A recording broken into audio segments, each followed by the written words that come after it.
अमलापुर गांव में राम और श्याम नाम के दो दोस्त रहते थे। बचपन से ही उनकी दोस्ती बहुत गहरी थी। बड़े होने पर उन्होंने मिलकर सब्जी की दुकान खोलने का फैसला किया। रामू दिमाग से तेज था, इसलिए वो हिसाब किताब संभालता था और श्याम मंडी से सब्जी लाकर दुकान पर लगाता था।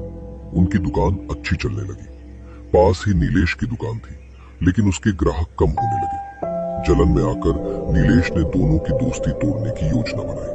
वो रामू के पास जाकर श्याम की बुराई करने लगा, लेकिन रामू ने उसकी बातों पर ध्यान नहीं दिया। फिर नीलेश श्याम के पास गया और उसे समझाया कि लोग रामू को मालिक और उसे नौकर समझते हैं। धीरे धीरे श्याम को शक होने लगा और वो रामू से अलग होकर नीलेश के साथ काम करने लगा। इससे रामू बहुत दुखी हुआ। एक दिन रामू नीलेश की दुकान पर गया और सब्जी लेकर 100 रुपए का नोट दिया, जिस पर बचपन में श्याम ने अपना नाम लिखा था। नीलेश ने वो नोट चुपचाप अपनी जेब में रख लिया।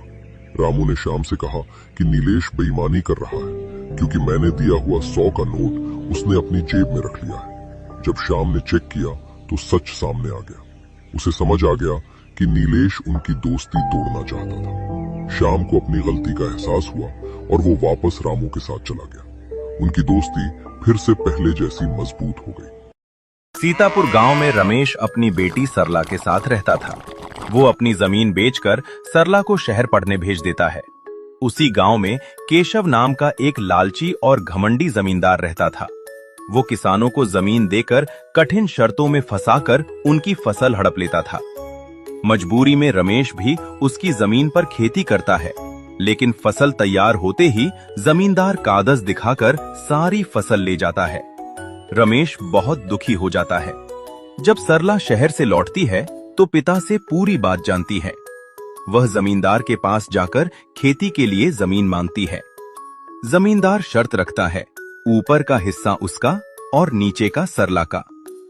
सरला आलू उगाती है।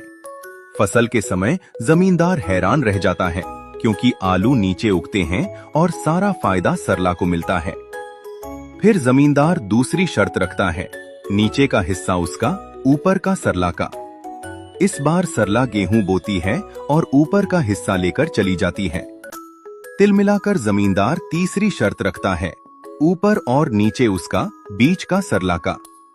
सरला गन्ना उगाती है और बीच का हिस्सा लेकर फिर जीत जाती है।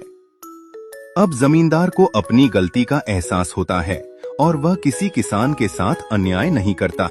सीतापुर गांव में रामू काका ढाबा नाम से एक छोटा सा ढाबा था।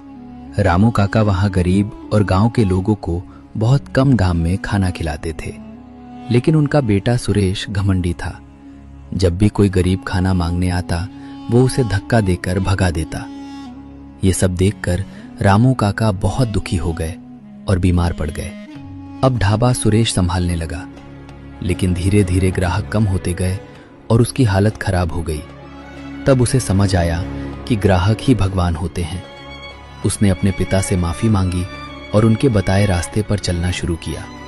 अब वो ढाबे में पहले की तरह सेवा करने लगा और गरीबों की मदद भी करने लगा। धीरे धीरे ढाबा फिर से चल पड़ा और सुरेश एक अच्छा इंसान बन गया।